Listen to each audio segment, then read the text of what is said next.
I'm super excited to chat about both of your books, but let's start with Where Are You, Echo Blue? Can you give the listeners a short synopsis? Yeah. So, Where Are You, Echo Blue is about the most famous child star of the 1990s who disappears on the eve of the millennium. And it is also about the journalist who is searching for her. And the journalist happens to be an obsessed fan. And the two of them sort of have these parallel universes. So there's two different timelines. Um, where we see Echo growing up with her very famous parents and sort of, all the problems that she encounters in Hollywood. And then we also see a different timeline right after Y2K of Goldie, the journalist, who is searching for her and sort of her jump into madness. Mm. And I'll say, I think you do this very well in both of your novels. I think this one in particular, you do a great job of kind of building the characters from scratch and then getting like deeper into them. And we talked about this a little bit before we started recording, but when I started the novel, I related to probably Goldie the most in the moment. And I was just like, oh my gosh, what fandom was I a part of? What impact did this musician or actor or novel have on my life? And would I go after a story if I heard one like this and I just like needed to know what happened? And then as you read Echo's story, you kind of get to know her upbringing as a child star, and it is very deep. It's a deeper story than I kind of even anticipated. And I started questioning my own fascination with celebrity and fandoms and wondering how much of it was invasive, even as me being interested in them, and how much of that contributes to then pop culture and like the lack of privacy and everything else that they have. But it was very well done. Oh, thank you so much. I had all those questions too, and that's why I wrote the book because I was writing for the New York Times. I was doing celebrity interviews, which I thought was my dream job Mhm. until I had to go to Montreal for a very quick trip to interview Celine Dion, and it was absolutely bananas. Like I got there and it was a fan event so that people were like lined up for a few days, sleeping out there waiting Oh, to wow. meet her. Yeah, I think she was doing like a new like bag or something like a purse, handbag line. And so she was going to be at like a very small department store.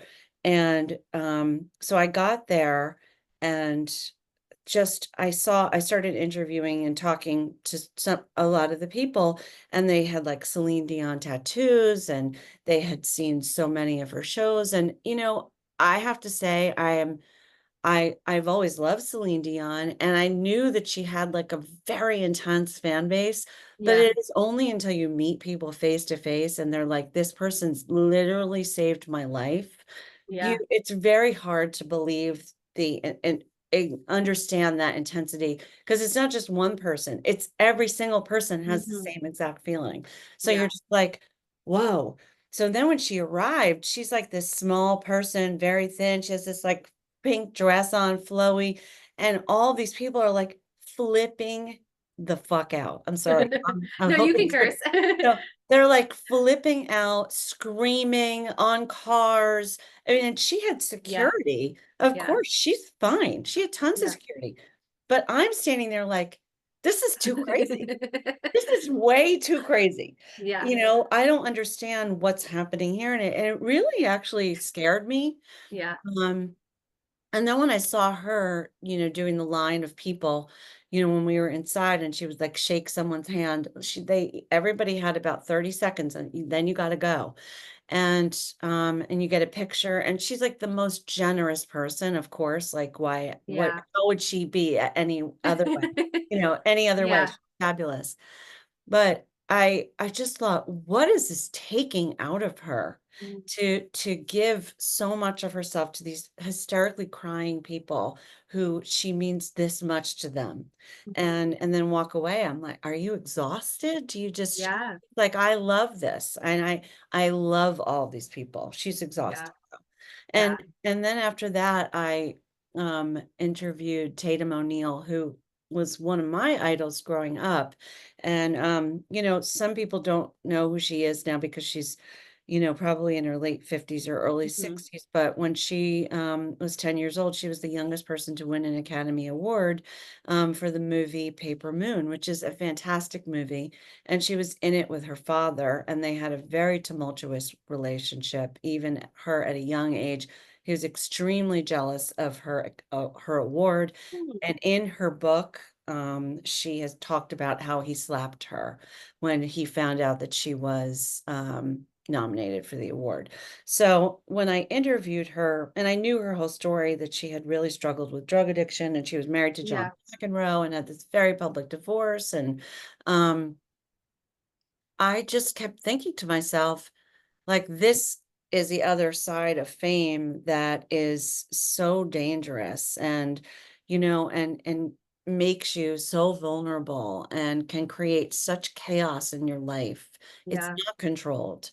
yeah, It's totally out of control. And so when I was writing Echo Blue, that's where the idea first came from, just thinking about Tatum, because she and I became friendly after our interview. And I really love her as a person. She's just a great person. But then I started thinking about her as a character, and, what a character like that what she had got, what a character like that would have gone through. And then I started thinking about, of course, Drew Barrymore, and, and some of the other child stars, Miley Cyrus. I did a yeah, lot of research on her as well. mhm, Because I know her dad's like this whole narcissistic relationship and all yeah, the stuff she was dealing with. But especially when you have a parent that is, like, relying on your fame for their yeah, success. And so, I wanted to really explore that, and yeah. then at the same time, also, I wanted to explore what it looked like, because I was questioning, like you said, and I'm sorry if this is so long-winded, but No, no, no. I was questioning, Yeah, like, what is my role in all of this? yeah, If I'm a fan of Tatum O'Neal, but I also am interviewing her, like, what am I supposed to be doing here? yeah, Because my initial thing is to get the story for the New York Times. You yeah, know, my second priority is my integrity, mhm, and well, these aren't first, second, and third. These are like all like together, right? yeah, I have to get the story, I have to keep my integrity. And because I'm actually a fan of this person, I want to protect her. yeah, And so maybe I don't want to get the story as bad as I thought. yeah, If she's vulnerable and fragile, yeah, then maybe I don't want to say as much as I would if I didn't feel that way. And mhm. so I think that was my last celebrity interview after that. Oh, really? Yeah, because it really, like, just it shook me. Yeah, I'm like, "Oh, wow, I thought this was my dream job, and it's not." yeah, yeah. And so then I really just kinda took it to the extreme in writing Goldie's character, the obsessed Mhm. journalist. Sure, of How course. do you how do you wreck your life and your whole career? Yes, and it's funny because I think it's funny that that kind of changed your perspective because I think about that now. As an adult, I just think about like, I love pop culture, I'm here for it, obviously, but I have moments as an adult where I'm like, "Wow, people's comments, and especially in the world we live in now with social media, like, really have such an effect on people," and I think about just the craziness of, like, for example, I'm 31, so, like, I'm around the age that Justin Bieber is, and so, like, his craze hit. I remember it hitting the way it did, or, like, Jonas Brothers would be my, like, time frame, and when they would start dating somebody, like, the hate that that girl would get, and, like, that now as an adult, I think about. I was never one of those people, guys.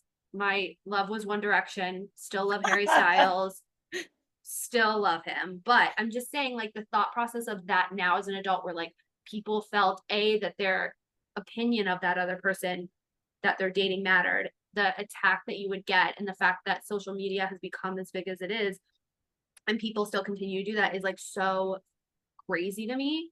And then you're also like, their lives are paid by the fact that they have fans and people love them and want to see them.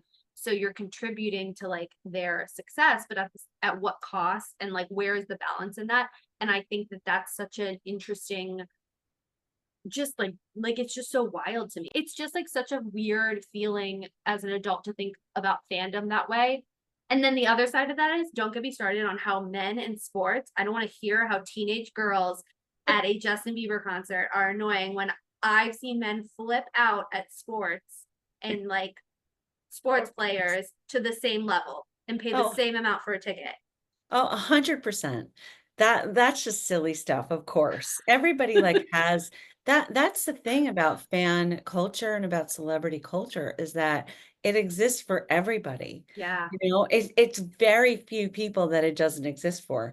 There's a reason that like the Daily Mail and, People Dumois. Magazine and Dumois, um, you know, Yeah. there's a reason that they all do so well. Yeah. And it's because life is hard and we all want an escape, and Yeah. entertainment is part of that escape. It helps us. Yeah. It Yeah. really gives us hope. It gives us, allows us to fantasize, and but then there's this flip side of it that is like can be super scary and Yeah. dangerous. Yeah. As a fan, I think the part that you're like frustrates me or saddens me is the ownership that we end up feeling over a person or a, you know, band or whatever it is. And and but at the same time, like the obsession and the love that you have for it creates this level of like ownership or just how important it is to you. But then you don't always see the other side of it. And I think about, just for example, as I said, when I was in high school, I was a huge One Direction fan. I still love Harry Styles. But I had a moment when their bandmate Liam Payne died this year, where I Yeah. was like, oh my God. And I thought about it as an adult now, understanding the world of fame, and understanding, the level of fame that someone like that, or like the Beatles had, where it's just, or like you were saying, where all these people are crying and Celine Dion needs security. We're like, what was that life like? I can't Mhm. imagine how isolating, or I can't imagine the things that you get into, drugs, alcohol, whatever. And I'm not saying he did or anything like that, but it really brings this like a level of humanity that I think is lacking. And in reading Echo Blue's story kind of reinvigorated that thought process and that like empathy that can get lost. I'm so glad. Yeah, because I felt that empathy too. When I feel that empathy when I, look at child stars, or just, adult stars who are Yeah. being, who are having a tough time with. Do you want to talk about your new one, which Thank is YA, and a YA thriller, You Belong to Me? Can you give us a short synopsis, and then why you chose a YA thriller to write? Okay, so You Belong to Me is about a high school girl named Frances Bean, and she is a bit of an outcast. She doesn't have great skin. She dresses in all black, and her friends are all bookworms. But when she starts dating the daughter of a local wellness guru, her whole life starts to change. So, this company that she starts working for is called Deep, and the people who work for it, they start using like cult-like tactics. They love bomb her with like tons of compliments. And just a few weeks later, they start tearing her down. They isolate her from her friends. They control her wardrobe and tell her she's only allowed to wear white. So all the girls in Deep wear white. And soon enough, someone dies, and there's a lot of older men hanging around, and there's a lot of deception and manipulation, and Bean starts to realize, wait a second, am I in a cult? What is Yes. happening? Yes. Yeah. And this one, I was telling you again before we started recording that in the same breath of like not being able to put it down, I kept putting it down for moments, because it would frustrate me as somebody who's like, Bean, run. I'm just like screaming into the book, like, run, girl, run. Like, this is obviously a cult. Run, run, run. But And so I'd like put it down and I'm like, I cannot even, like, this is what's going to happen next. I just know it. Oh my God. But then I couldn't put it down because I needed to, there's something psychologically so interesting about that topic. And it was so, I just needed to know who, this sounds very black and white, but I needed to know who the victims and the villains were. And like, I needed to understand the psychological, like, who played into it and who didn't, who was completely brainwashed versus not. And I was just, it was screaming at the book. That's all I can say. Well, that's like I think that's a compliment. I was screaming at your book. I take that as a compliment. But I just have to say the thing that you just said before, which is that, or were they victims or villains? And in this book, the girls are, and probably actually in all of my Mhm. books, they are both victims and victimizers. Mhm. And that is, I wanted to really explore that. And I guess I always want to, because when I'm thinking about it in the other two YA books I wrote, it's Yeah. very, I really like that edge where it's not so black and white, because I think that's where the stuff happens that's messy in real life. And we're Yes. like, well, how can you make that decision? How can you make that choice? Well, let's see. In this situation, the girls are being preyed upon. Yeah. They were already vulnerable to begin with. They were already having issues.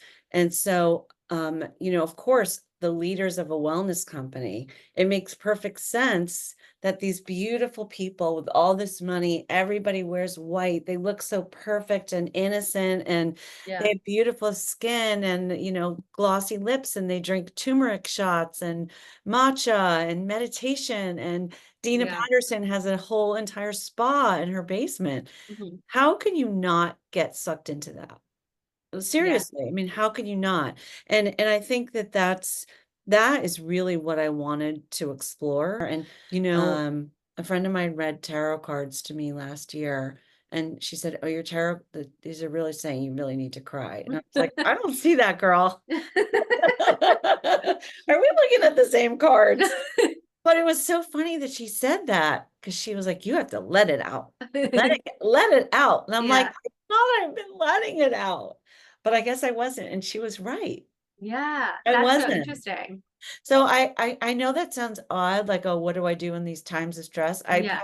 I like, after you're like, okay, I have to do this. I have my to-do list. I have my, Yeah. millions of journals, and I'm like writing everything down that I Yeah. have to do. I took my walk. I, Yeah. took my magnesium. Yes. I'm meditating. I'm doing all this. Okay, then what? I have to, like, I hate this phrase, lean in, but I have to, like, go into it. Now, what are three ingredients for a good life to you?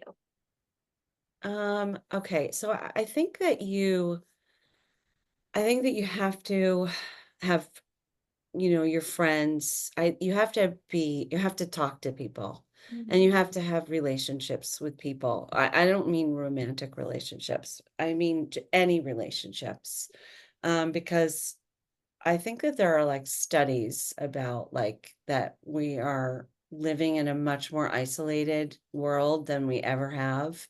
And it really affects people tremendously, especially teenagers, Yeah. and older people. But I think so that's one ingredient. Definitely, you have to be able to, have relationships with people, like a meaningful relationship, even if it's just one person. You don't have to have, like, tons of people. Um, I think reading is really important. I think reading is, like, you know, sort of the key to everything to me.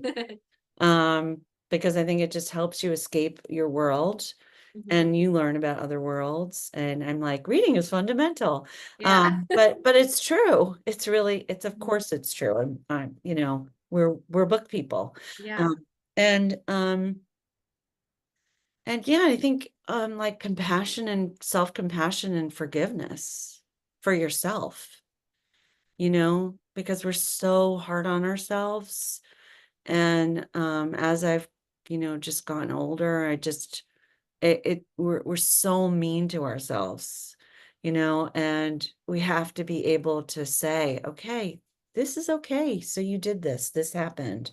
Mhm. No one's dead. You're not going to Mhm. die, you know, and you still have so much life to live and you have more experiences to have. Yeah.